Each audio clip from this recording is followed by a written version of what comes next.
Hi കൂട്ടുകാരെ, പുതിയൊരു വീഡിയോയിലേക്ക് എല്ലാവർക്കും സ്വാഗതം. അങ്ങനെ പ്രണവിൻ്റെ ജീവിതത്തിൽ ആ പുതിയ പെൺകുട്ടി വന്നിരിക്കുകയാണ് കേട്ടോ. ഇന്നലെ പറഞ്ഞതിൻ്റെ ബാക്കി റിവ്യൂ ആണ് കേട്ടോ പറയുന്നത്. അങ്ങനെ വഴിവെക്കിൽ വെച്ച് പ്രണവ് ആ പെൺകുട്ടിയെ കാണാണ്. പ്രണവിന് ആ സമയം തന്നെ എന്തൊക്കെയോ തൻ്റെ മനസ്സിൽ കടന്നുകൂടാണ്. തനിക്ക് ആത്മാർത്ഥമായി സ്നേഹിക്കാൻ പറ്റുന്ന, തൻ്റെ മനസ്സറിയുന്ന ഒരു സഖി തന്നെയാണ് എന്നുള്ള ആ ഒരു തീരുമാനം പ്രണവ് എടുക്കുകയാണ് കേട്ടോ. അങ്ങനെ പ്രണവ് ഈ പെൺകുട്ടിയോട് ഈ റോഡരികിൽ നിന്ന് ഈ കുട്ടിയെ രക്ഷിക്കാൻ അവളും കൂടി കൂടുമ്പോൾ ഉടൻ തന്നെ പ്രണവ് താങ്ക്സ് എന്ന് പറയണ്ട. അത് കേൾക്കുന്ന ഈ പെൺകുട്ടി പറയണേ, നിങ്ങളെന്തിനാ എന്നോട് താങ്ക്സ് പറയുന്നത്? അല്ല, കുഞ്ഞിനെ രക്ഷിച്ചത് അത് ഞാനും ചെയ്തതല്ലേ എന്ന് പറയുമ്പോഴാണ് കേട്ടോ അതിലൂടെ പെട്ടെന്ന് ആംബുലൻസ് കടന്നു പോകുന്നത്. അത് കാണുന്ന ഈ പെൺകുട്ടി എന്ത് ചെയ്യുന്നു, താൻ ആ ആംബുലൻസിലുള്ള ആളുകൾക്ക് ഒരു ആപത്തും കൂടാതെ അവരുടെ ജീവൻ കാത്തോളണേ എന്ന് പറഞ്ഞ് പ്രാർത്ഥിക്കുന്ന ആ ഒരു രംഗമായിരിക്കൂട്ടോ. ഇത് കാണുന്ന നിധിയും ഗൗതമും ഇങ്ങനെ നോക്കി നിൽക്കുകയാണ്. എന്നാൽ ഹിമ വിട്ടാതെ പ്രണവ് ആ പെൺകുട്ടിയെ തന്നെ നോക്കണം കേട്ടോ. എന്ത് നല്ലൊരു മനസ്സിനുടമ, ഇങ്ങനെയോ ഒന്നിനെ ആയിരുന്നു താൻ ആഗ്രഹിച്ചത് എന്ന ആ ഒരു കണ്ണുകളിലൂടെ ഇങ്ങനെ നോക്കാനായിട്ടാ. അപ്പോൾ ഉടൻ തന്നെ ഈ ഒരു നോട്ടം കാണുമ്പോൾ ഉടൻ തന്നെ ഈ പെൺകുട്ടി പിന്നീട് പെൺകുട്ടിയോട് ചോദിക്കുകയാണ്, പ്രണവ് നിങ്ങൾ എന്താപ്പോൾ ഈ ചെയ്തത്? അതെ, ആ ആംബുലൻസിലുള്ള ആ ഒരു പേഷ്യൻ്റ് ഏത് തരത്തിലാണ് പോകുന്നത് എന്ന് പറയാൻ കഴിയില്ല. അവർ മരണം മുന്നിൽ കണ്ടിട്ടാണോ പോകുന്നത് എന്നും പറയാൻ കഴിയുന്നില്ല. അതുകൊണ്ട് തന്നെ അവരുടെ കുടുംബാംഗങ്ങൾക്ക് എത്രത്തോളം വിഷമമുണ്ടാവും, അവരുടെ ജീവൻ കാത്തുരക്ഷിക്കണേ എന്ന് പ്രാർത്ഥിച്ചതാണെന്ന് പറയാനിട്ടോ. ആ സമയം ഈ പെൺകുട്ടി ഇത് പറഞ്ഞ് വായെടുത്തില്ല. അപ്പോഴേക്കും പ്രണവും അതേ പ്രാർത്ഥനയുമായി പ്രണവ് എങ്ങനെ പ്രാർത്ഥിക്കുന്നത് ഇങ്ങനെ ഗൗതമും നിധിയും കാണാനായിട്ട്. അപ്പോൾ തന്നെ ഗൗതം നിധിയോട് പറയണം, അവൻ ആ പെൺകുട്ടിയിൽ വല്ലാതെ ലയിച്ചിരിക്കുന്നു, അവൻ അവളെ വല്ലാതെ പിടിച്ചിരിക്കുന്നു. എന്തായാലും പ്രണയം തുടക്കമിട്ടിരിക്കുന്നു, നമ്മുടെ പ്രണയം പോലെ തന്നെ അവരുടെയും പ്രണയം എന്നൊക്കെ ഇങ്ങനെ പറയുന്നുണ്ട് കേട്ടോ. അപ്പോൾ ഈ സമയം നിധി പറയണേ, എന്തായാലും അവൻ്റെ മനസ്സിൽ ഇഷ്ടപ്പെട്ട ആ പെൺകുട്ടി ഇതാണെങ്കിൽ അതാവട്ടെ എന്നും പറയുന്നുണ്ട് കേട്ടോ. അങ്ങനെ ഈ പെൺകുട്ടി ഈ ഒരു നന്ദിയൊക്കെ പറഞ്ഞിട്ട് പ്രണവിൻ്റെ മുന്നിൽ നിന്ന് പോകുമ്പോൾ പ്രണവിനാണെങ്കിലോ അവളെ കണ്ണ് വെട്ടാതെ ഇങ്ങനെ നോക്കുന്നുണ്ട് കേട്ടോ. ഇങ്ങനെ പ്രണവ് കുറേ നേരം നിന്ന് നോക്കുമ്പോൾ കുറേ കഴിഞ്ഞ് ആ പെൺകുട്ടി കടന്നു പോയതിന് ശേഷം പ്രണവ് ഇങ്ങനെ പുഞ്ചിരിയോട് കൂടി നിൽക്കുമ്പോൾ ഗൗതം പെട്ടെന്ന് വിളിക്കുകയാണ്. അപ്പോൾ ഗൗതം വിളിക്കുമ്പോൾ പ്രണവ് പെട്ടെന്ന് ഞെട്ടിത്തെറിയോടുകൂടി പെട്ടെന്ന് വണ്ടിയിൽ വന്ന് കയറണം കേട്ടോ. അപ്പോൾ ഉടൻ തന്നെ ഗൗതം ചോദിക്കുകയാണ്, അല്ലടാ എന്താണിപ്പോൾ നീ അവളെ ഇത്രമാത്രം നോക്കി നിന്നിരുന്നത്? എന്താ സംഭവം? അവൾ എന്തൊക്കെയാണ് നീ പറഞ്ഞിരുന്നത്? അവൾ കാട്ടിയതുപോലെയൊക്കെ നീ കാട്ടുന്നുണ്ടായിരുന്നല്ലോ, ഇതിനിടയ്ക്ക് എന്താ സംഭവിച്ചത് എന്ന് ചോദിക്കുമ്പോൾ അതിന് ഉത്തരം പറയാൻ അറിയാതെ ബബ്ബ അടിച്ചും കൊണ്ടിരിക്കുകയാണ് കേട്ടോ ഗൗതമിൻ്റെ മുന്നിൽ പ്രണവ്. കാരണം തൻ്റെ പ്രണയം ഇപ്പോൾ പറയാൻ പറ്റില്ല, ആ ഒരു മാനസികാവസ്ഥയിൽ തന്നെയാണ് കേട്ടോ പ്രണവ്. അങ്ങനെ ഈ സമയം എന്തായാലും ഇനിയിപ്പോൾ എന്തെങ്കിലുമൊക്കെ ആവുമോ എന്ന് പറയുമ്പോൾ ഉടൻ തന്നെ ഏട്ടാ നമ്മൾ പോകുന്ന ആ ഒരു ഇതിനെക്കുറിച്ച് ചിന്തിച്ചതാണ് ഞാൻ. നമ്മൾ ഇപ്പോൾ പാവപ്പെട്ട പെൺകുട്ടികൾക്ക് ഒരു വീടെടുത്ത് കൊടുത്ത് അവരെ താമസിക്കാനുള്ള ഒരു വരുമാനം അത് തുടങ്ങുന്നുണ്ടല്ലോ, അതിനെക്കുറിച്ചൊക്കെ ഞാൻ ചിന്തിച്ചത്. അതിനെക്കുറിച്ചാണോ എന്ന് പറഞ്ഞ് വാക്കുകൾ മാറ്റുന്നു കേട്ടോ. ഈ സമയം നിധി പറയാണ്, ശരിയാണ്, എൻ്റെ ജീവിതത്തിൽ വലിയ ആഗ്രഹങ്ങളാണ് എന്നൊക്കെ ഇങ്ങനെ പറയുന്നുണ്ട്. അങ്ങനെ ഈ വാക്കുകൾ ഇവരെ കൊണ്ട് പറയിപ്പിക്കുമെങ്കിലും കൂടി പ്രണവിൻ്റെ മനസ്സിൽ ഈ കടന്നുപോയ രംഗം തന്നെയാണ് കേട്ടോ. ആ പെൺകുട്ടി ആംബുലൻസ് കണ്ടപ്പോൾ പ്രാർത്ഥിച്ചതും അതിൻ്റെ നന്മകളാണ് കേട്ടോ. തനിക്ക് എന്തോ വല്ലാത്തൊരു ഇത് തന്നെ, അതിൻ്റെ കണ്ണിൽ നോക്കുമ്പോൾ തനിക്ക് സ്നേഹം തുളുമ്പി വരുന്ന അത്രയും നന്മയുള്ളൊരു പെൺകുട്ടിയാണെന്ന് മനസ്സിലാക്കുന്നുണ്ട് കേട്ടോ. അങ്ങനെ പ്രണവ് അതിങ്ങനെ ഓർത്തോർത്ത് ചിരിക്കുന്നത് കാണുമ്പോൾ ഗൗതം ഇങ്ങനെ കണ്ണാടിയിലൂടെ ഇങ്ങനെ നിധിക്ക് കാണിച്ചു കൊടുക്കുന്നത് കണ്ടോ എന്നിങ്ങനെ കാണിച്ചു കൊടുക്കുമ്പോൾ ഇത് ഏറ്റിട്ടുണ്ട് എന്ന് പറയാം കേട്ടോ.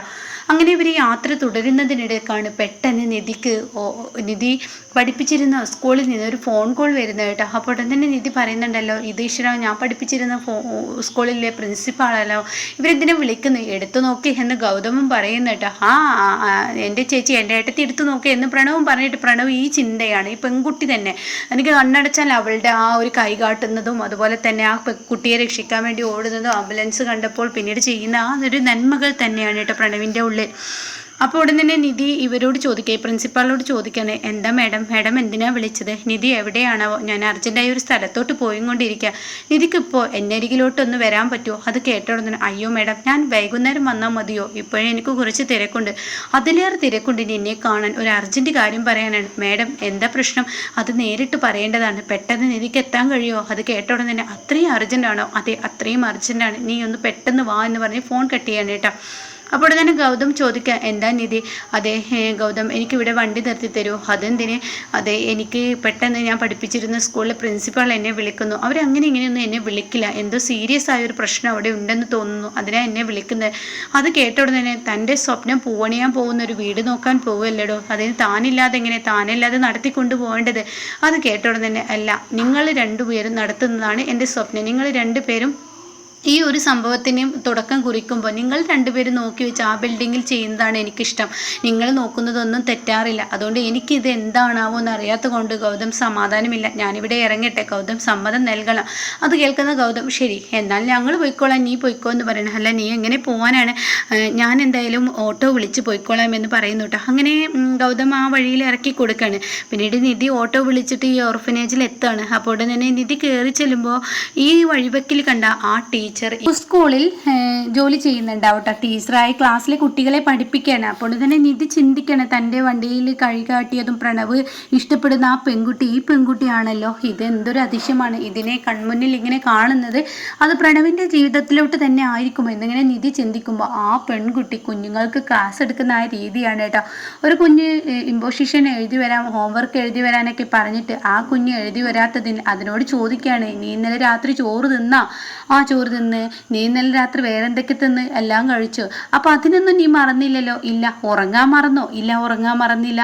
അപ്പോൾ എന്തുകൊണ്ട് ഈ ഹോംവർക്ക് ചെയ്തില്ല എന്നൊക്കെ ചോദിച്ച് ആ കുഞ്ഞിനെ ഒരു കുസൃതി രൂപത്തിൽ, ആ കുഞ്ഞിനെ മനസ്സ് വിഷമിപ്പിക്കാത്ത രീതിയിൽ ഓരോന്ന് പറഞ്ഞ് ചെയ്യിപ്പിക്കാനുള്ള ആ ശ്രമം നടത്തുന്നത് കാണുമ്പോൾ തൻ്റെ തൻ്റെ പഠിപ്പിച്ചിരുന്ന ആ ഒരു കാലത്തെക്കുറിച്ച് നിധി ആലോചിക്കുകയാണ്. അപ്പോഴാണ് അവിടെ നിൽക്കുന്ന ആൻറ്റി ഓടി വരുന്നത് കേട്ടോ. നിധി, നീ ഇവിടെ ഉണ്ടായിരുന്നോ? നിന്നെ ഞാൻ വിളിക്കാൻ കാത്തിരിക്കുകയായിരുന്നു. എന്താ ആൻറ്റി? അല്ല ആൻറ്റി, അതാ പെൺകുട്ടി, ഇത് നമ്മുടെ സ്കൂളിൽ പുതിയതായി ടീച്ചർ ജോലിക്ക് വന്ന ദിവ്യയാണ് എന്ന് പറയാൻ കേട്ടോ. അപ്പോൾ അത് കേൾക്കുന്നതിനോട് കൂടിയിട്ട് ആണോ, നല്ലൊരു മനസ്സിനുടമ. ഇവിടുത്തെ കുട്ടികളെല്ലാം പറയും ഞങ്ങളുടെ നിധി ടീച്ചറാണെന്ന്. നിധിയുടെ അതേ സ്വഭാവമാണ് ആ പെൺകുട്ടിക്ക്. എന്തൊരു നന്മയുള്ള മനസ്സാണ് അതിൻ്റെ. കുഞ്ഞുങ്ങളോട് പെരുമാറുന്നത്. ഇവിടുത്തെ കുട്ടികൾക്കെല്ലാം ആ ടീച്ചറെ വേണ്ടുള്ളൂ, പണ്ട് നിന്നെ പോലെ തന്നെ എന്നൊക്കെ പറയുന്നുണ്ട് കേട്ടോ. ഇതേ സമയം ഇപ്പുറത്ത് പ്രിൻസിപ്പാളുടെ റൂം എവിടെ എന്ന് ചോദിക്കുന്നുണ്ട്. അപ്പോൾ ഉടൻ തന്നെ നീ വായോ, ഒരു അർജൻറ്റ് കാര്യം പറയാനുണ്ടെന്ന് പറഞ്ഞ് പ്രിൻസിപ്പാളുടെ റൂമിലോട്ട് പോവാണ്. പിന്നീട് ഗൗതമിനെയാണ് കാണിക്കുന്നത്. ഗൗതം ഈ ഒരു റൂമും കാര്യങ്ങളൊക്കെ, ഈ ഒരു വീട് കാണാൻ വന്നിരിക്കുകയാണ്. അപ്പോൾ അവർ പറയണ 20 റൂമുകളുണ്ട്, അറ്റാച്ച്ഡായിട്ട് ബാത്റൂമും ഉണ്ട്, എല്ലാം ഉണ്ട് എന്നൊക്കെ പറയണം. അപ്പോഴും പ്രണവിനോട് ഗൗതം ചോദിക്കുക എന്തായി? അപ്പോൾ പ്രണവ് ഈ സ്വപ്നമാണ് കേട്ടോ, അതായത് ആംബുലൻസ് പോയപ്പോഴുള്ളതും ആ വണ്ടി കാണിച്ചപ്പോഴും ആ പെണ്ണിനെ കാണുമ്പോൾ തൻ്റെ കൺമുന്നിൽ നിന്ന് മായാത്ത ആ ഒരു രൂപമൊക്കെ പ്രണവിൻ്റെ ഉള്ളിൽ. അപ്പോൾ എന്താ പ്രണവ്, നീ ഇവിടെയൊന്നല്ലേ എന്ന് ഗൗതം ചോദിക്കുന്ന ഏട്ടാ. ആ സമയം ഏട്ടാ ഇത് അടിപൊളി തന്നെയല്ലേ? ഇത് അടിപൊളിയാണ്, അടിപൊളി. ഓ അടിപൊളി ഇത് തന്നെയാണോ? അതെ അടിപൊളി ഇത് തന്നെയാണ്. അപ്പോഴേക്കും പ്രണവ് പറയണേ എനിക്കിഷ്ടപ്പെട്ടു, ഇനി ഏട്ടൻ തീരുമാനിച്ചാൽ മതി എന്ന് പറഞ്ഞ് പ്രണവ് അപ്പുറത്ത് നിന്നും നടുമുറ്റമുള്ള ഒരു വീടായിരിക്കും അതിൻ്റെ ഒരു സൈഡ് പില്ലറിൽ പോയിരുന്ന് പ്രണവ് ഇങ്ങനെ ചിന്തിക്കണം, ചെറിയൊരു പുഞ്ചിരിയോട് കൂടിയിട്ട് ഇങ്ങനെ ചിന്തിക്കണം. ആ സമയമാണ് ആംബുലൻസ് പെട്ടെന്ന് അതിനെ കടന്നു പോകുന്നത്. അപ്പോൾ പ്രണവ് പെട്ടെന്ന് ആ പെൺകുട്ടി ചെയ്ത ആ ഒരു രംഗം, ആംബുലൻസ് കടന്നു പോകുമ്പോൾ ഈശ്വര അതിലുള്ള ആളുകൾക്ക് ഒരു ആപത്തും കൂടാതെ രക്ഷിക്കണേ എന്ന് പറഞ്ഞ ആ പ്രാർത്ഥന പ്രണവ് ചെയ്യുന്നത് ഗൗതം ഇങ്ങനെ ശ്രദ്ധിക്കുന്നുണ്ട് കേട്ടോ. ഇയാളോട് സംസാരിക്കുകയാണെങ്കിലും ഗൗതം അതൊക്കെ നോക്കണം. അപ്പോൾ ഗൗതം ചിന്തിക്കുകയാണ്, അവൻ്റെ മനസ്സിൽ ആ പെൺകുട്ടി കടന്നു കൂടിയിട്ടുണ്ട്. തീർച്ചയായും അവൻ്റെ ജീവിതത്തിലോട്ട് ഒരു പുതിയ പെൺകുട്ടി വന്നിരിക്കുന്നു. ഇനി അവളുമായിട്ടുള്ളൊരു വിവാഹം എങ്ങനെയെങ്കിലും നിധിയോട് ഇത് പറയണം. അപ്പോഴേക്കും ഈ ഒരു പ്രോപ്പർട്ടി വാങ്ങാൻ വന്നിരിക്കില്ല. അപ്പോൾ അയാൾ പറയണം നിങ്ങൾക്കിത് ഇഷ്ടമായോ? തീർച്ചയായും ഞങ്ങൾക്ക് ഇഷ്ടപ്പെടും, കുറച്ച് അറ്റകുറ്റപ്പണികൾ നടത്താനുള്ളത് ഞങ്ങൾ നടത്തിക്കോളാം എന്ന് ഗൗതം പറയുന്നുണ്ട്. അപ്പോൾ എന്താണ് ഇതിൻ്റെ വില? എന്തിനാ സാർ ഇങ്ങനെ ഒരു ചോദ്യം? കാരണം സാറിന് അറിയാം, ഈ ഒരു ബിസിനസ് ചെയ്യുന്ന ഒരാൾക്ക് നന്നായിട്ട് അറിയാം ഇതിൻ്റെ വിലയും കാര്യങ്ങളും. അതിപ്പോൾ ഞാൻ പറഞ്ഞു തരേണ്ട ആവശ്യമൊന്നുമില്ലല്ലോ എന്ന് പറയുമ്പോൾ എനിക്കറിയാം, എങ്കിലും നിങ്ങൾ മനസ്സിൽ കാണുന്നത് എന്താ? ഇപ്പോൾ ഒരു ആളിവിടെ വന്നിരുന്നു, അയാൾ എന്നോട് പറയുന്ന വില തരാമെന്നാണ് പറഞ്ഞത്. അയാൾക്കൊരു കമ്പനി തുടങ്ങാനാണ്, പക്ഷെ നിങ്ങൾ ചെയ്യുന്ന ഒരു നന്മ ചെയ്യാനല്ല. അതുകൊണ്ട് എനിക്കിതിൽ 10 രൂപ കുറഞ്ഞാലും ഒരു കുഴപ്പമില്ല. ഒരാൾക്കൊരു നന്മ ചെയ്യുന്നതാണല്ലോ ജീവിതത്തിൽ ഏറ്റവും നല്ലത്. അതുകൊണ്ട് ഈ നന്മ ചെയ്യുന്നത് 10 രൂപ കുറച്ചിട്ടും ഞാൻ നിങ്ങൾക്ക് ഈ പ്രോപ്പർട്ടി തരാൻ എൻ്റെ മനസ്സിൽ ഒരു ഉദ്ദേശമുണ്ട്. ഇങ്ങനെയുള്ള പ്രവൃത്തിയാട്ടോ. അപ്പോഴും ഗൗതം ശ്രദ്ധിക്കുന്ന പ്രണവിനെ ആട്ടോ. പ്രണവിൻ്റെ ആ പെൺകുട്ടിയെ കുറിച്ച് ചിന്തിക്കുന്നതാണ്. അങ്ങനെ പ്രണവിൻ്റെ ഉള്ളിലൊരു പ്രണയം പൂവിട്ടിരിക്കുകയാണ്. അങ്ങനെ ഒരു എപ്പിസോഡാണ് ഇനി നെക്സ്റ്റ് വീക്കിൽ വരാനിരിക്കുന്നത് കേട്ടോ.